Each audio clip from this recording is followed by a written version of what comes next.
Hello, everyone. Welcome to the Question Everything podcast for the very first in-person episode. Today, I have the great fortune of meeting with Angelo Kostakis. Yes. Angelo is a love and mindset mentor. I was very fortunate the other day to have a cup of coffee with this man, and I left that meeting with my mind absolutely blown. This guy has a true wealth of knowledge when it comes to love relationships, and he's been able to impact the lives of many of his clients as he works as a love and mindset mentor and coach. So it's a pleasure having you here today on the Yeah, me Question too, Everything man. podcast, brother. Yeah, Thank you sure. so much for doing this. So, one of the first questions I want to ask you is I know a lot of people, a lot of the challenges and frustrations in their lives come from relationships. Mhm. And being an expert at it that you are, when you have a client, what is oftentimes the first or biggest question they ask you? I get a variety of questions, but it's mostly, I think, how to attract a better type of person. Like mostly, I have single women as my clients. So the biggest question is how do I attract a better man? Or it can be how can I heal myself so I can open myself again for love? I think those two questions are the biggest question that that I work on. So when the question's asked, how do I attract a better man? That often probably means that they've been attracting the wrong men so Yeah, far. yeah. Why do you think women currently attract men that they don't want to be with long term?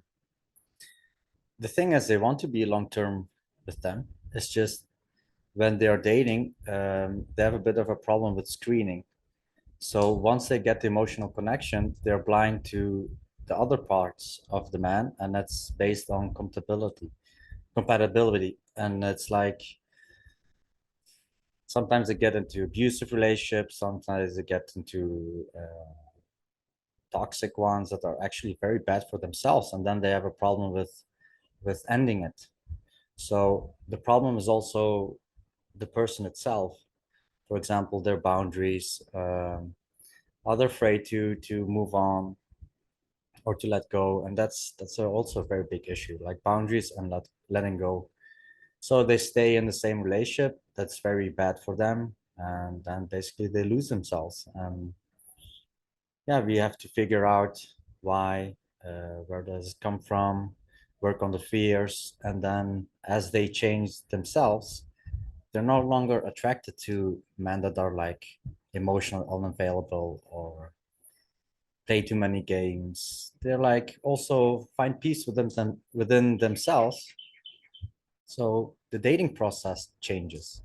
They take more time to get to know someone, not focused on the relationship itself. So they take also more time, like, hey, I like this kind of guy. I like the vibe. Let's just continue to look how it goes. And then they can see more about someone. I think it makes a lot of sense actually. Men tend to have a problem finding the right woman, and it's become very clear to me that through my own experience that until I change as a man, I was going to keep on attracting the same girl Mhm. in different forms. They Yeah, may yeah, they yeah. may look different, Yeah. they may have different attributes, but overall, I'm going to be treating them the same, and they're going to be treating me the same. And if I'm not liking how that balance is currently going, it's not necessarily a problem with the pool of women that I'm exposed to. It's a problem internally, things I haven't exposed to myself and haven't worked through. So I completely agree with that. Yeah. Because to pick up on that, it's like if you're dating man or woman, it's like if you go out on 10 dates with 10 different people, the one that attracts you the most is actually based on emotion. And that emotion comes from your subconscious mind, what you're attracted to. Do you want to fix someone? Do you want what do you want? Do you like to push and pull in it? And another type is boring, but more better for you. So it's like we follow emotions. And that's why I say if you don't change yourself, the emotions is the one that keeps you pursuing someone or keep dating the same person and you avoid the other ones. Hmm. So that's why, like you say, like it's the same person, but in a different. Uh, it's the same type, but in a different person. Understood. You said earlier that most of your clients right now are women, and that's mostly what you focus on. I assume when you are meeting with women, they describe to you the conversations they have in the first, second, third date, and they may be left confused on why things aren't going the way they would like it Mhm. to be. What do you think is the mistakes people are making when they're in that environment? Do you have any examples of what women often do that men may not like, or what's not leading to their goals, I guess? Women are so focused on safety, that's an important issue, that they want to know on the first date what it is. It's like, what is the outcome? It has to be a relationship. And I always say to people, like, every date has five outcomes. It's nothing, it's friendship, it's friends with benefits, it's a one night stand. Yeah, actually, friends with benefits, one night stand. I put them together. The other one is the fourth one is networking. Maybe for business, it's good in the future. And five is relationship. But if you're only focused on one and it's the relationship, you cannot see maybe the other options. Mm, Sometimes friendship is very good. Sometimes like working together for a business, or maybe you need someone in the future. It's like when you go on a date with an architect, yeah, and you don't feel the vibe, maybe you need one when you build a home with your future partner. So it's the part of networking. So I always say, like, the first one is, it's meant to be fun. The first date is meant to be fun, not so asking too much questions about the future, or like, because then it gets more serious and it becomes like a job interview, mhm. and the emotion is gone. The emotion of the date is gone, and then yeah, and when I see, like, if it's not perfect for a relationship, then it's a bad date. And I say, hey, try to have fun on the date because it's your time. So try to make fun with your time because you're there. So you never know what the other options afterwards. You can see where it goes, where it leads to. And it's that bit of, I have to know that this is going for a relationship to feel the safety, because men lie on the first date. They try to do everything, so it's also very difficult for them to trust the words. So many men who say I want a relationship but they don't want one, or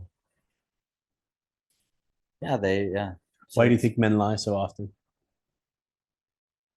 to get them, to get sexual attention, To get them hooked?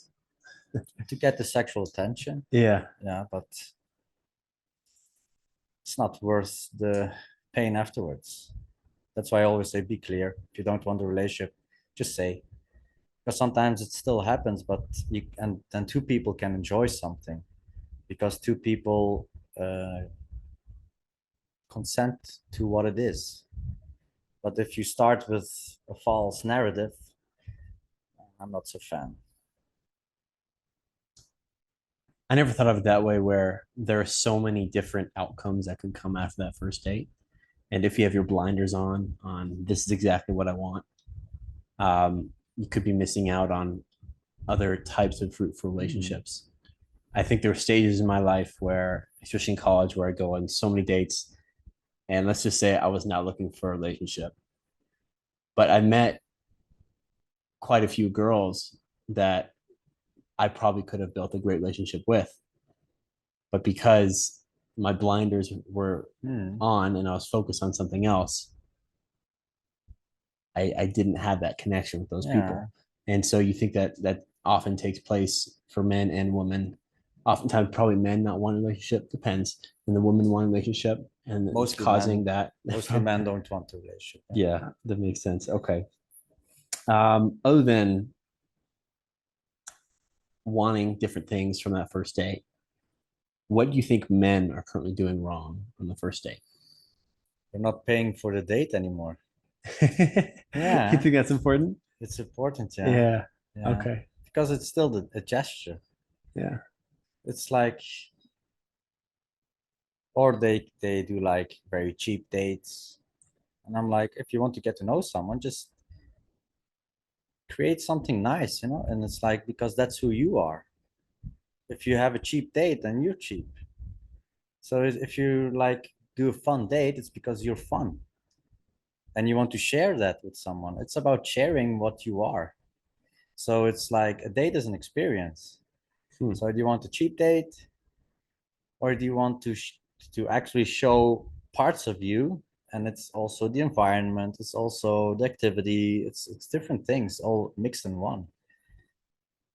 So yeah, My college self would have hated that advice you just gave. I know, I know, but Yeah. more and more men don't want to pay.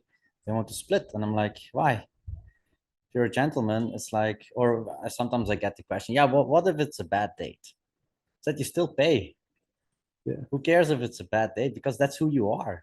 You don't make an exception like, this is a good date, so I pay. This is a bad day, so I don't pay. This is who you are. It's like being polite. Are you going to be more polite to one as another one? No, just you are polite. So you're polite to everybody. Hmm. Otherwise, you're not real. Yeah. It's circumstances decide if you're a great guy or a bad guy. It's no, it's just who you are. Mhm.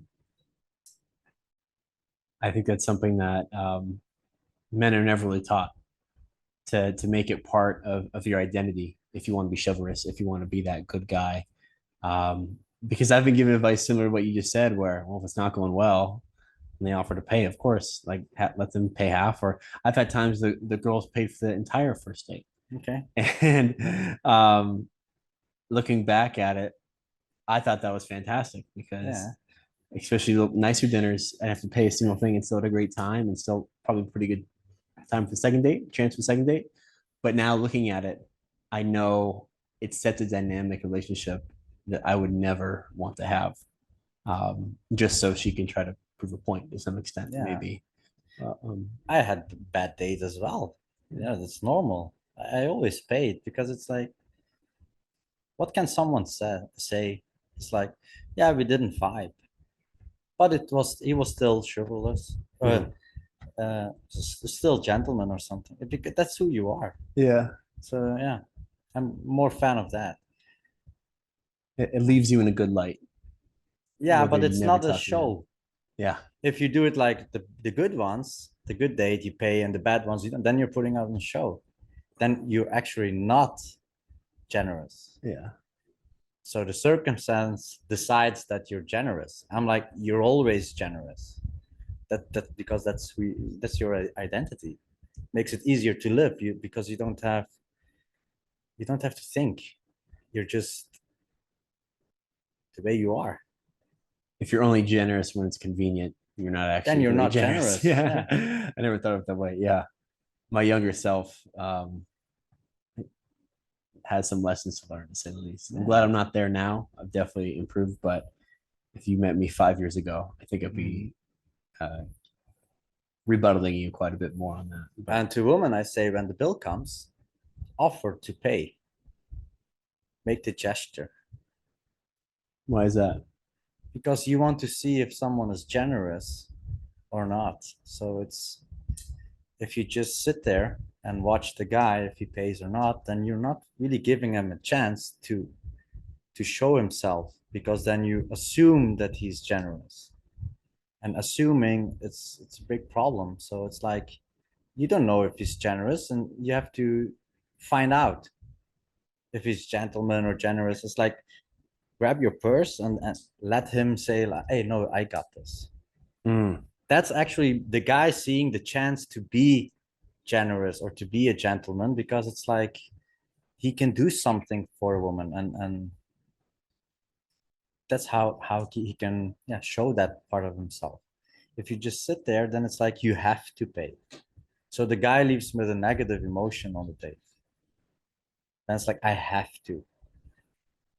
Then it's not nice. mm. Then there's a negative emotion on it. It's like they say, how can you see how someone is? Then you have to give him the opportunity to show it. Yeah, Otherwise, Without opportunity, someone cannot show themselves. Understood. And in that scenario, you were giving guys the opportunity to do it. I love that. I'm currently 23, so my Very entire young. my entire dating experience has um, been using dating apps for the most part, especially after high school and especially during COVID when I was in college. The ability to just meet someone around campus or at a bar um, was not really possible at that Mhm. point. How do you feel Tinder and other dating apps have changed our relationship when it comes to meeting new people and dating in general? On the surface level, it makes it easier to meet someone. People are swiping a lot to find someone. So people are still looking for connection with someone. It's just it's very superficial because it's like shopping. So you cannot see really the depth of someone. And also when generations are used to swiping, then you see that guys become a bit lazy and then they don't approach a woman in real life. So when I get women in my coaching, they're like, yeah, no, nobody comes to me anymore. It's like guys are passive. And I'm like, yeah, they're passive because they're scared of the rejection. So they go to where it's more hidden. The rejection is more hidden. So it's online. Hmm. So in real life, you get more passive men. How has that affected our chances of actually attaining a true love connection with someone? I think it's still possible. Still possible? Yeah. Okay. If you match on the surface level on online dating app, then it's like, okay, then you have to see in real life. So it's still possible. It's just when you match someone, then you say like a few sentences, and then if it takes a long time, people get bored because they have the new matches. So it's like dopamine hit. It's like new, something new match, new. This is better. So the conversation don't last very long on dating apps. They just actually losing time and just out of boredom. A lot of people do it also out of boredom. So it's Instagram is better Why is that? because you can see more about someone. Like Tinder, it's like the looks, and most don't even have a bio. But on Instagram, you can really see how someone thinks, the hobbies you can see more clearly. There's more activity about someone's life, so you can always start a conversation based on what they post. You can see if they like to read, which kind of books they like to read, or activities. So you have more a clearer, a better picture of someone on Instagram. Do you think doing a full-on investigation on someone before you go on the first date Mhm. can lead to a lot of improper expectations? Or how do you feel about someone doing research before the first date? If someone goes on an Instagram page and they have only drunk pictures on it, then it's a good indication. It's like it says a lot. Yeah. So I'm more worried about if someone doesn't have Instagram. Really? Yeah, then it's like why? Wow. They're like the hidden people. So it's yeah, makes it more Interesting. difficult. I spent quite a while off of social media. Most of my college days completely off social media. But high school, I was on it quite a bit. And I remember having a date with one girl, and she asked me that what do I do for fun? Um, what do I do with my time? Am I close with my parents, whatever it may be? And I was like, oh, I love to play basketball. I love to do this with my friends. Like, oh yeah, I know. Yeah, I saw a picture you posted on Instagram a few weeks ago, and for some reason, it really rubbed me the wrong way. Why? It was as if um, there was nothing I could have said in that first date that they already don't know about me. Okay. Yeah, I understand that. And especially when they have a list of all my following and followers.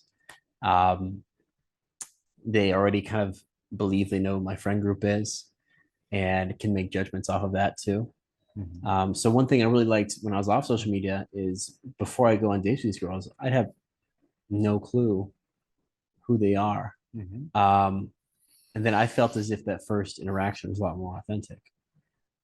But now looking back at it, Yeah, if I could see the posts of if they're drunk in every single post or kind of making decisions in their life I probably wouldn't make, I probably could have weeded out quite a few of the yeah. girls I had first dates with that didn't go too well. So I do And see both also when you sides to say it. like she knew that you were playing basketball, maybe if she didn't see all those things, she wasn't with you on the date. It's maybe because Ah, of that. That's, hey, this is a cool guy, does great things. I want to get to know him better. gotcha. So the standard things about yourself they know already, but they don't know you in depth. It's a better indication on Instagram, but you still don't know someone because it's people forget sometimes some a person is very complex. So yeah, it's more than just the hobbies, but it's already an indication. Eh? Hmm. It's understandable. Hmm. Okay. There have been times in my life where I've looked at a girl or have thought about potentially approaching someone or getting a relationship with someone, but I felt as if I was not good enough for that person. How would you deal with that Why? if you're in my series? Why didn't you feel good enough? Well, what did she had more? Or I think there's a insecurity. comparison, yeah, but you compare something. Yeah. I think I, this may sound a little odd, but I've had a few girls close to me that have had like major followings on social media, and me being someone who doesn't social media at all, for some reason that was insecurity to me. Yeah. A girl who makes more money than I was making when I was in college, or a girl who is more athletic, just visibly more in shape than I was. Mhm. I felt as if um, I may not have been good enough or in their league, even though I may have been. And so I felt as if I was not good enough for that person. Thankfully, I've been able to work through that, and thankfully now I have a fantastic partner that I love and really admire. But I see a lot of other men and women in that same situation that I was in. How would you deal with that if you were them? I would first make a list about the thing is when people say I don't feel good enough. So in what? Because I don't feel good enough is a feeling. So you keep having that until it's clear. So it's okay. What are you not good enough? And in what? Which area of your life? Then they have to make a list. This. Okay, then we can work on it. But as long as it's not clear, it's always the feeling that stays because it's not clear. So there you have to use your mind like, okay, I have that feeling, but based on what? What am I comparing myself to? What does this guy have more? Or what does this woman have more that I feel less than her? And there you can work on. Unless you height you cannot work on. Height, height, you're Height you screwed. cannot work on. Yeah. But all the rest you can work on. And the thing is also, who says that the girl, that's an assumption. Who says that the girl cares about your followers? She has more, but maybe she doesn't care at all. And then if Instagram dies tomorrow, then everybody has zero. Yeah. So it's like also knowing what you have to work on and also knowing what you bring to the table. Because you can work on the other things, but it's like, hey, I can give the gift of this of me. That's not enough. Okay, then it doesn't match. Hmm. But you have to be sure about what you bring to the table and work on the rest for yourself, basically. Okay, so that being said, when are you good enough? The day that you're on the ground, when you're dead, then you're good enough. No need to work on anything anymore. You just food for plants and everything.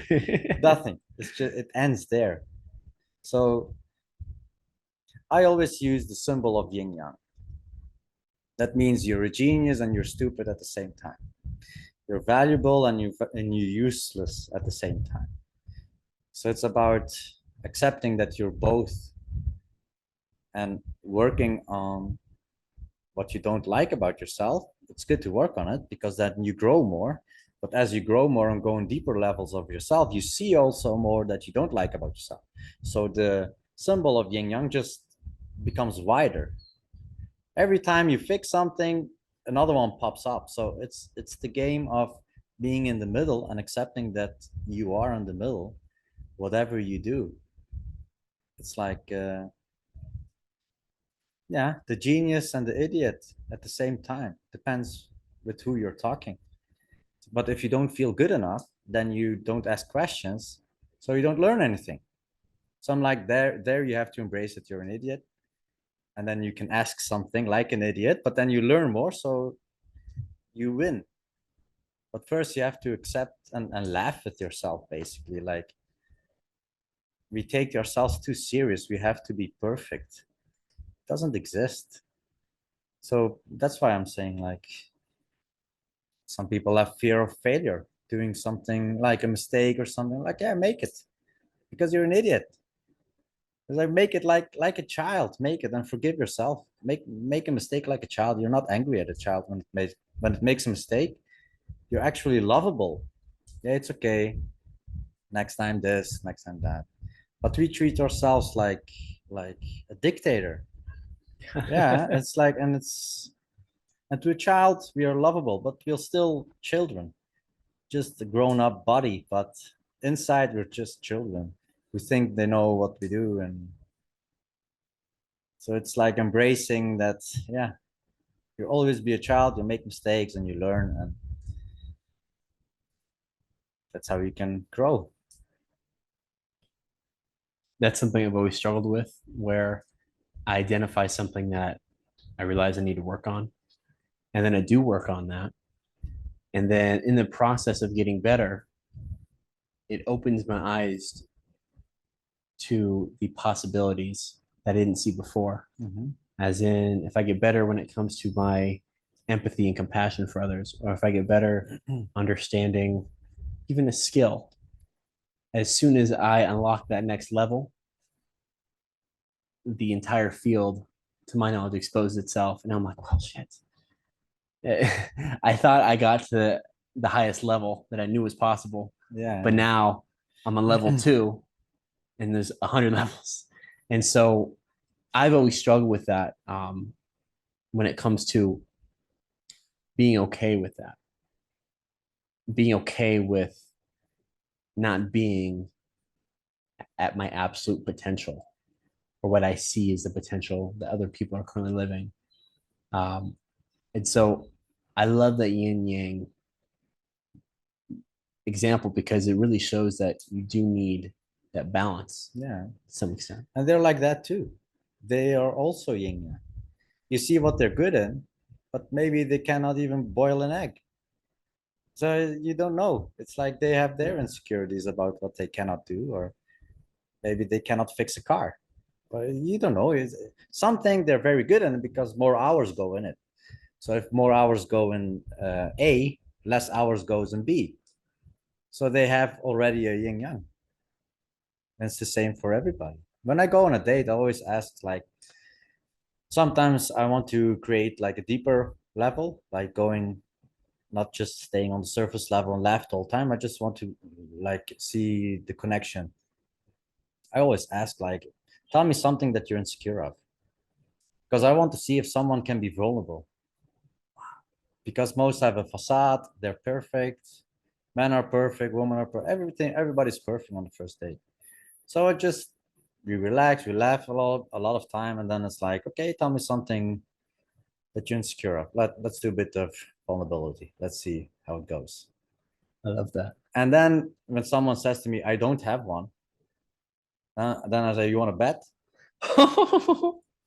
Or you don't know yourself. Yeah. or I can ask questions and Oh I'll get gosh. everything out, and then I laugh, Yeah. and then but mostly they share something because it's like I'm sharing too. Then like, hey, we're not perfect, but it's like remove the facade, it's like remove it, just be yourself, not need, no need to be perfect here or do something. Or someone asked me like if it's okay to smoke. If it's I said, if you smoke, you smoke. You just, who cares if I like it or not? Just smoke. Just be yourself, Yeah. just chill.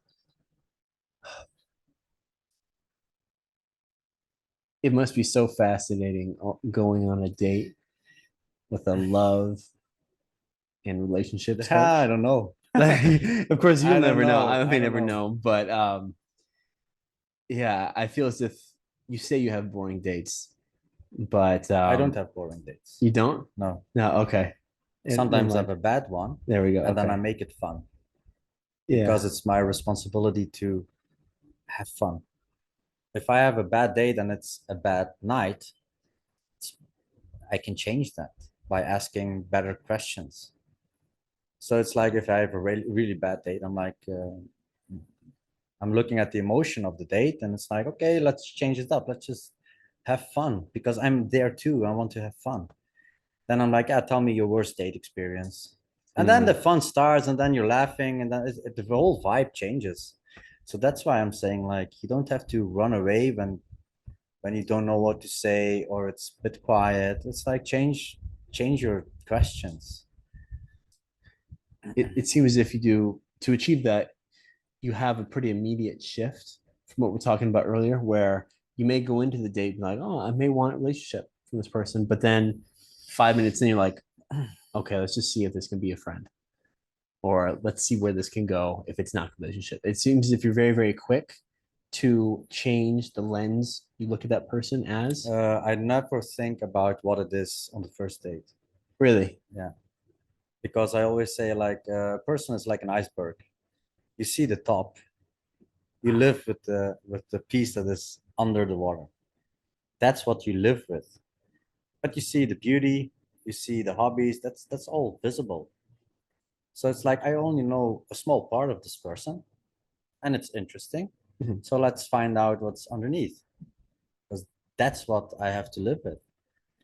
And if that's okay for me, because everybody has something, then I'm starting to think about relationship, not on the first, not on the first date, because you don't know the person. Yeah. So most men, because men fall in love different than women, they fall in love with what they see. So like, boom, she's perfect. Like, who is she? Take your time, because you fall in love with an image. And the woman that you're dating, it's not fair to her that you fall in love with an image, and it's not her. It's you have created something in your mind. That's the image of perfection.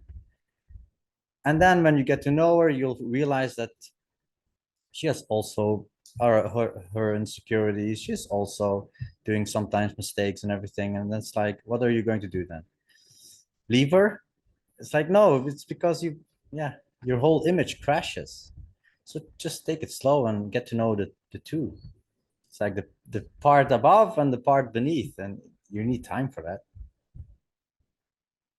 Also, very important Of thing, course. a big mistake on dates is first 2, 3 dates, they assume a lot. When someone says to me, I'm an adventurous type, I said, what kind of adventure? What do you mean with adventure? And they give me a deeper level explanation, and I say, what do you mean with this? What do you mean with that? Because we use the same words, but doesn't mean that it has the same meaning. So people are like, this guy, when a woman is in my coaching, this guy is adventurous. He likes to read. He's ambitious. He's this. He's that. I said, what is the meaning of that word? And sometimes, like, I don't know. I said, who said that it's compatible to yours? I have to ask the next time. And then it's like after 3 months, it's like, it's a complete different person that who I thought it was. Yeah, because you assumed that things meant the same.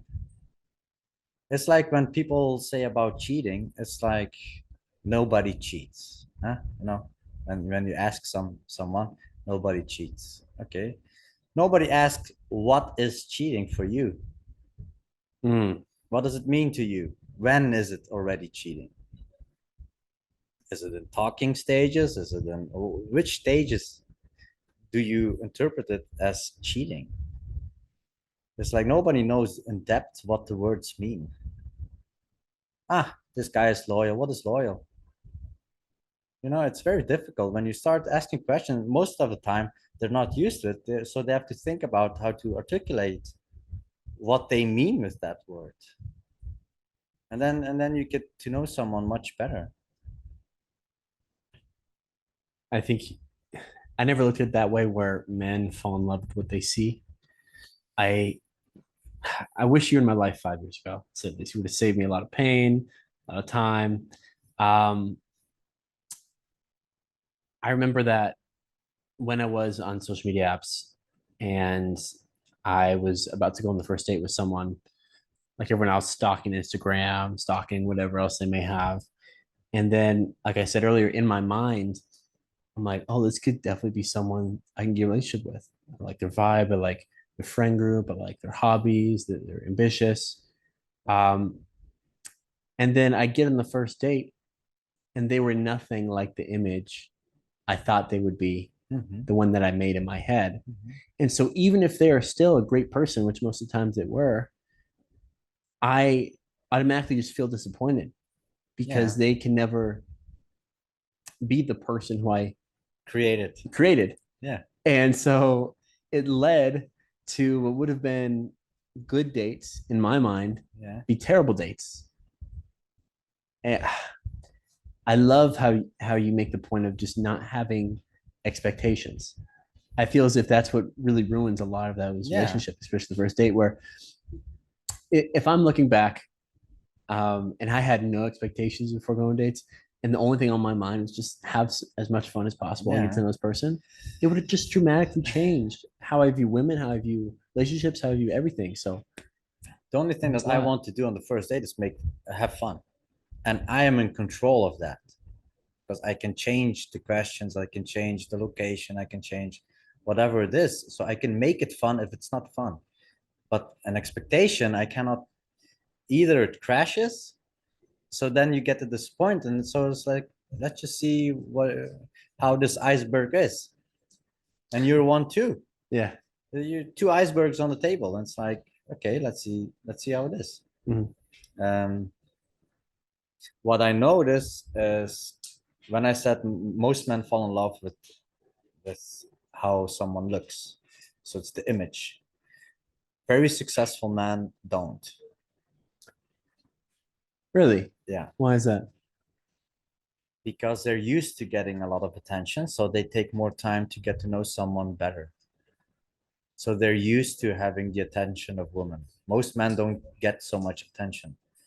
So when they meet a girl that's very beautiful, they're like hooked and they want her without knowing her. And it's very bad for themselves and also bad for the woman itself because yeah, it's not it's not really for her. It's for the image. And men who are more successful in life and get more attention, they take it slow. It's like, is it compatible? Is it this? Why does she want me? What's the reason? What does she like about me? Who is she? How is she with children? How is she? They're more investigating and taking their time because they have the luxury of taking the time. And men that don't get much attention is like they have to be quick and decide now, and they fall in love. So, But successful men have choices and are more likely going to be surrounded with beautiful options. and in that surrounding, they have to see what's the intention of the other person. Why? Because free attention is always there is something hidden behind it. And it's like, why? Why is this woman attracted to me? What's beneath everything? So they take more time. Sometimes it's very good. There's no bad intention behind it. Sometimes it is. So yeah, you have to explore it. Hmm. Or the first date is perfect, second date it's not good, because then it's like showing more parts of themselves, both men and women. Huh? They that's why I say wait 3 months. Wait 3 months, because then you people show themselves more after 3 months. Wait 3 months until you enter a full relationship. Is that what you mean? Yeah, you can go exclusive earlier. You can go exclusive, but dating phase is getting to know each other. So 3 months, 2.5, 3 months is a good indication of, yeah, okay, because then you had the arguments already. So you know how someone reacts when they're angry, you know when someone reacts when they don't get attention, what silence does to them. It's the part of the iceberg underneath, and it takes time. Some people go all in like the first date or 2 dates, they start a relationship and it works too. Hmm. But most of the time it doesn't. So you have exceptions. So I think it's great advice. Yeah, because Yeah. what do you have to lose if you take your time? It's like, what's the problem with that? If two people like each other, they still keep seeing each other. So why does it need to be on Facebook? Why does it make it real then? Digital validation, does it make it real then, or is it how you feel with each other? And if you say like, okay, I just want to get to know you better, I like you, it's going great, the intention is there to build something, people wait, they just enjoying what there is. Yeah. If it's meant to be, it'll be there. It seems. Yeah. Hmm. It's good stuff. What advice would you give to someone who's afraid of settling down with the wrong partner? Settling down with the wrong one, then it's the question, what means wrong? um you see how what I did there? It's Yeah, asking what you mean with wrong. yeah, yeah. It's like Yeah, no always assumptions. Yeah. peeling back the onion more and Yeah, more. no Yeah, assumptions. No, wrong. Can you repeat the question again? yeah, of course.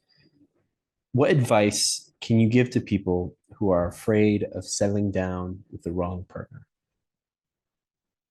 That are afraid, don't settle. Don't settle. If they say the wrong one, then it's like screen, get to know someone. If it's not your person, then don't settle. Because then, yeah, take your time to find someone else. You'll just feel like you'll know if it's the right person. You'll know and feel. Sometimes people do too much on what they feel, and then it's like it's not compatible. So you have problems in a couple of years or months. I will say it's the two.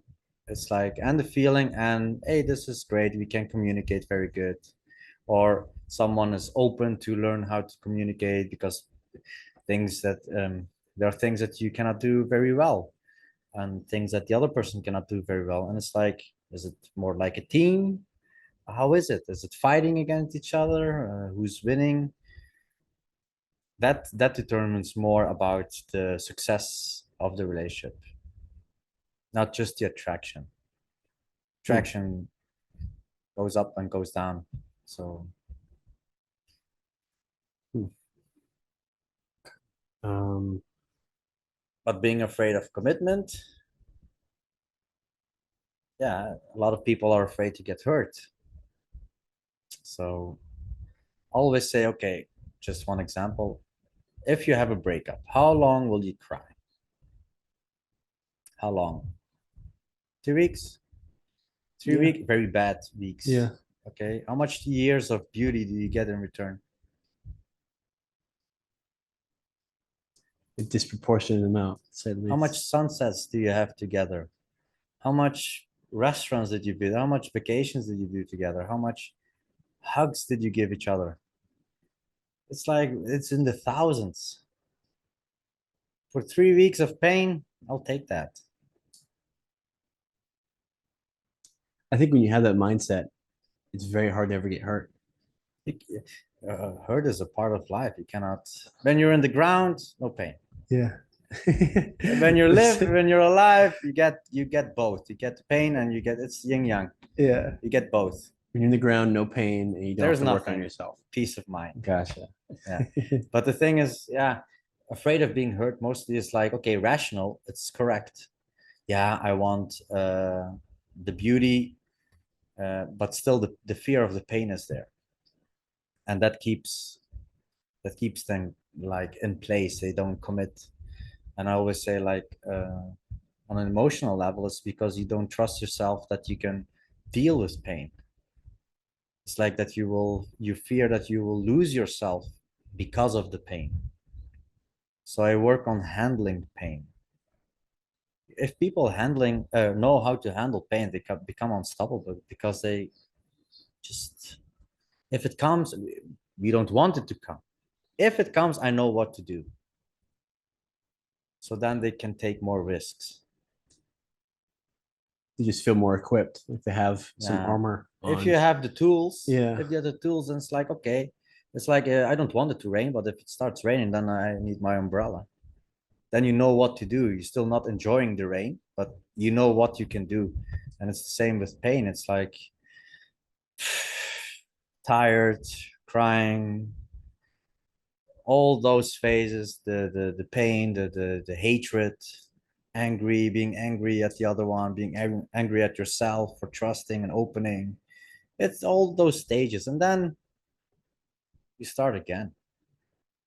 But if you know what to do, then you can take the risk. You trust yourself to get Yeah. through it, makes it a lot So easier. that's one example of why people don't commit. They're afraid of the pain. Another one is they have to make sure it's the perfect partner before they commit. Like they cannot make a mistake with choosing.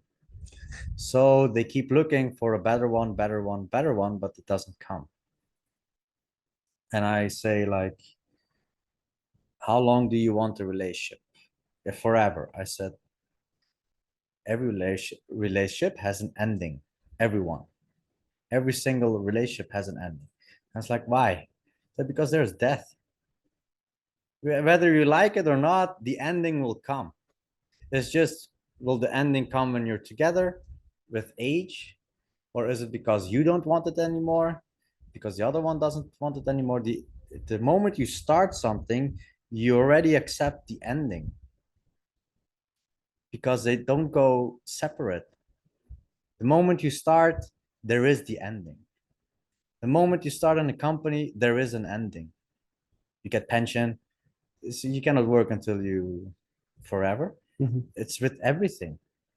You buy a car, it has an ending. Everything has an ending. And it's like,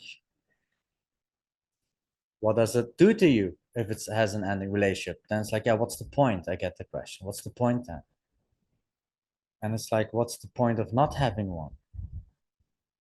It's already has an ending. So if you enjoy, it's an experience. But it keeps you also a bit alert. Like, hey, the other person can go away. So I have to take care of this person. I have to behave and respect the boundaries of the other one. The moment someone thinks, it's forever, I can do whatever I want, then the disrespect starts, then the abuse starts because they're like, whatever I do, the other one doesn't go away. Whatever I do. Yeah. So you need that, like 95% you need to trust and that it's safe.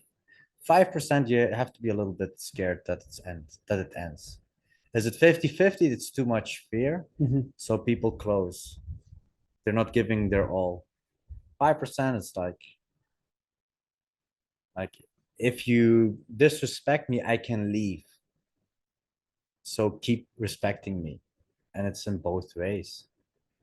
That's the beauty of having an ending. It keeps you sharp. Keeps you growing.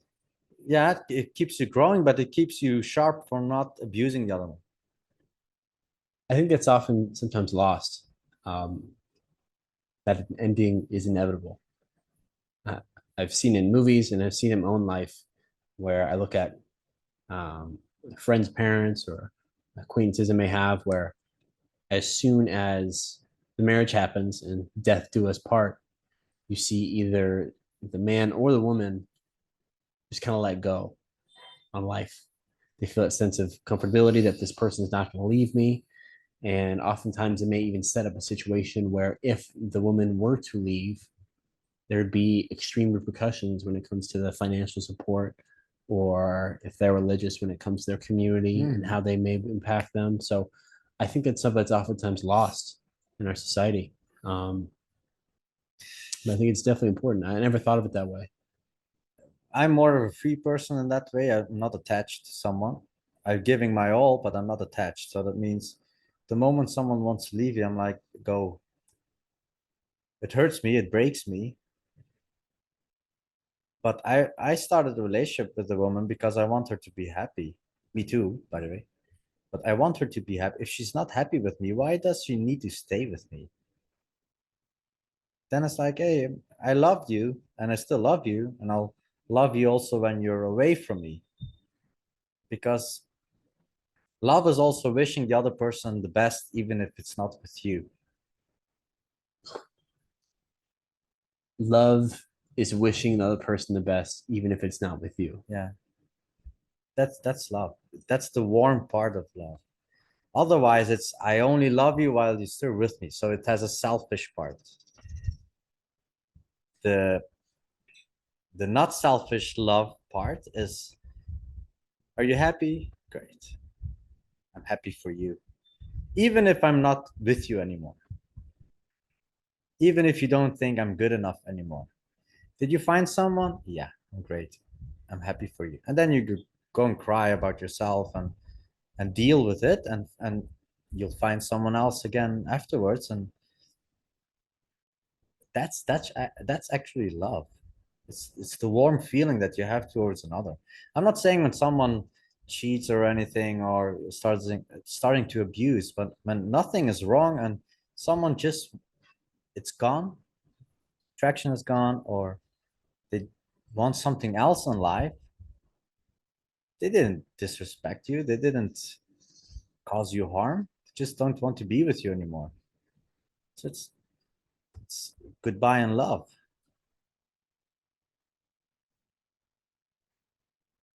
Yeah, you don't It's the own true the other one. test. You don't Yeah. own it. It's like, I only love you when you're mine.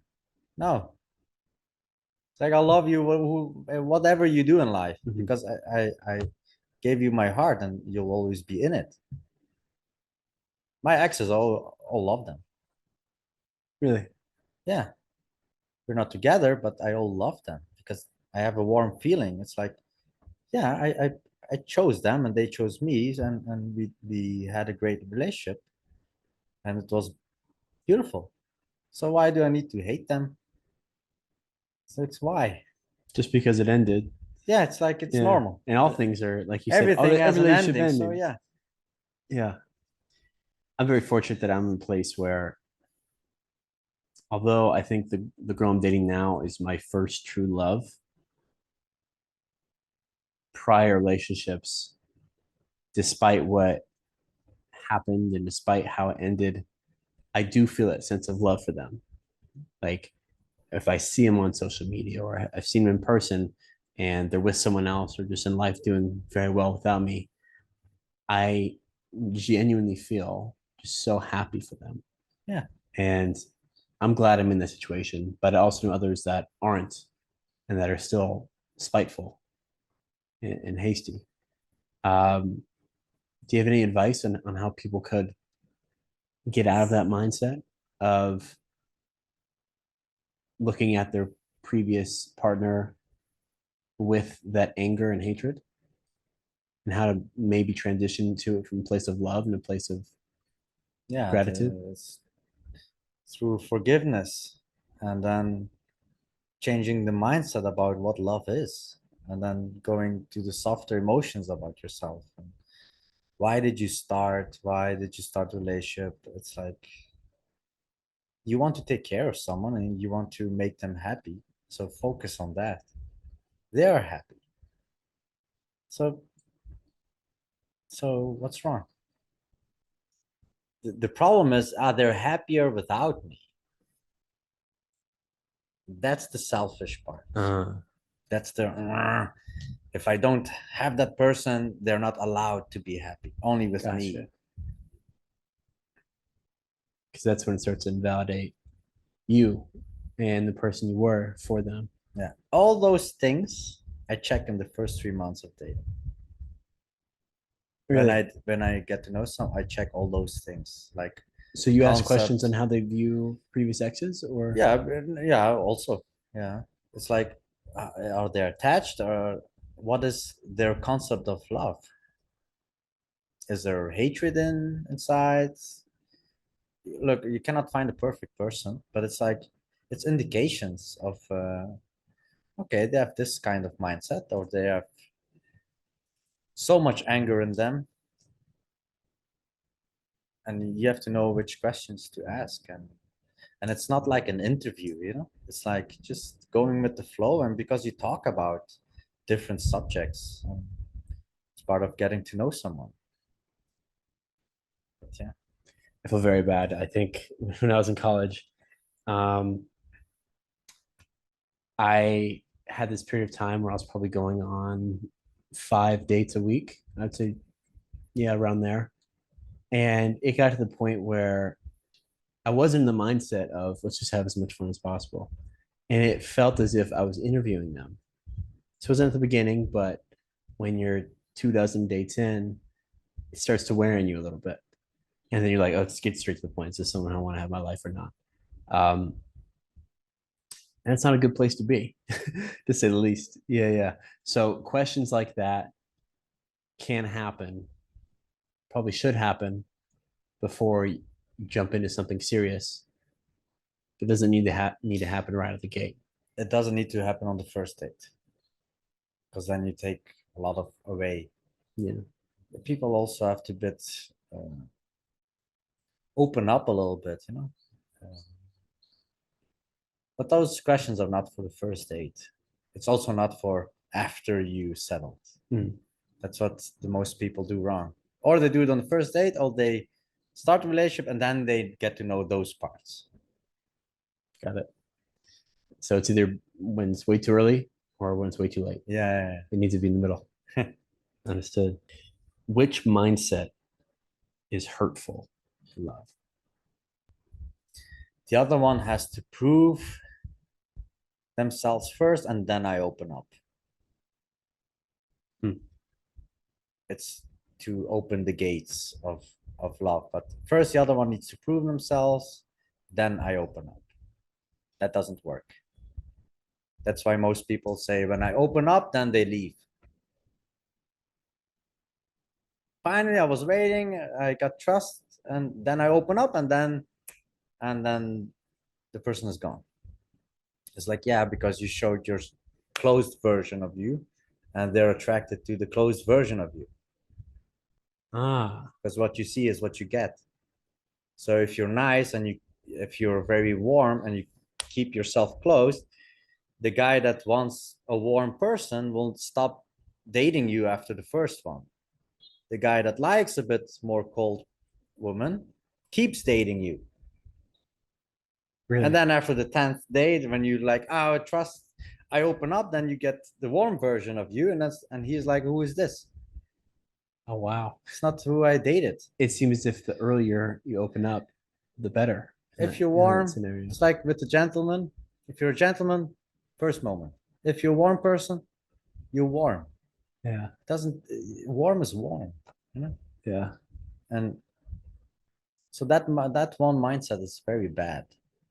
And another one is also using the other one, resources or validation.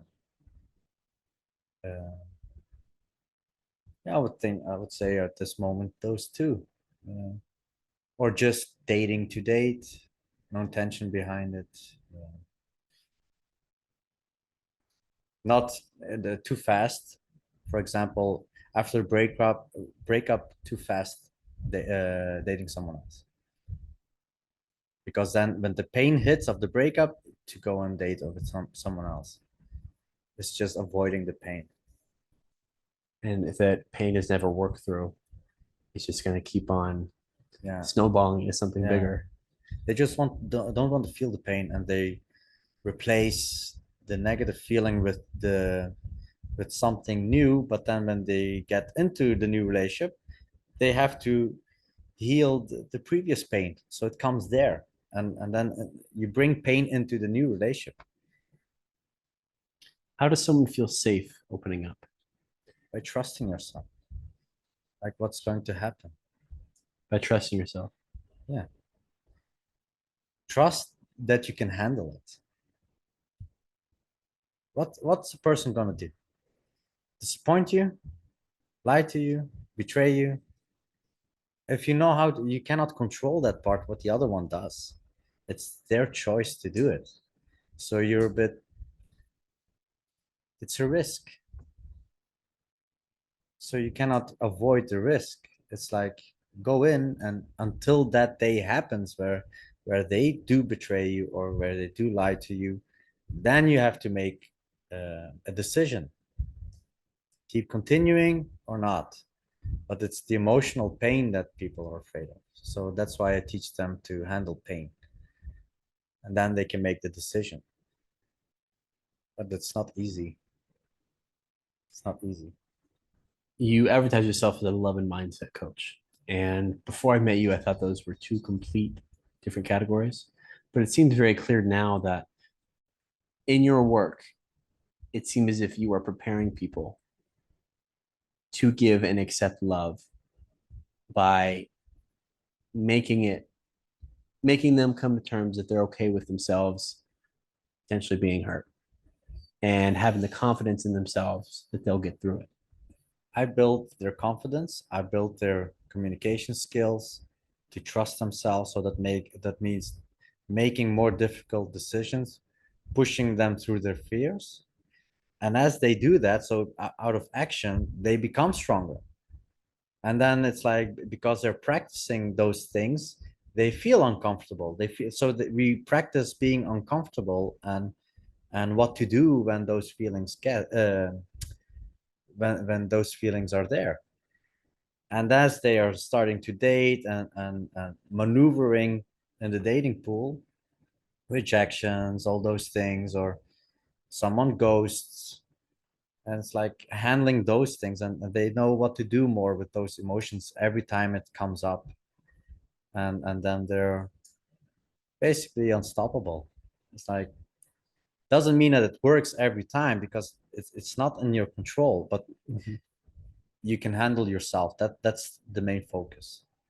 You're giving them the tools and equipment needed Yeah. to not only get to life, but get to the most important most important part of life, probably is love and relationships. Yeah. So I love that. That's very, very good. The last question I want to ask you is what do you believe is the most important message the world needs to hear right now? Try to understand each other instead of fighting each other. More like through compassion, because we're men and women are completely different. So either you fight against the other one until you're right, or you try to really understand why the opposite gender thinks this way, or why they how they act emotionally, and actually choosing to go in with compassion, because nobody knows well, how to handle things, and it's like be more forgiving, be more compassionate. I would say more compassionate. Be more compassionate. Love you, man. Yeah. Angelo, thank you so much for being here with me today. You too, bro. I benefited and the audience benefited. Where can my audience find you? On Instagram, they can find me on AK_mentor. My website, but it's still in Dutch. It's mindengineer.be. But I'm mostly active on Instagram. Instagram, AK_mentor. Yes. I'll leave all that in the description, all that in the bio. Thanks again, my man. I really You're appreciate welcome, you. man. We'll be in touch soon. Yes. All right. All right.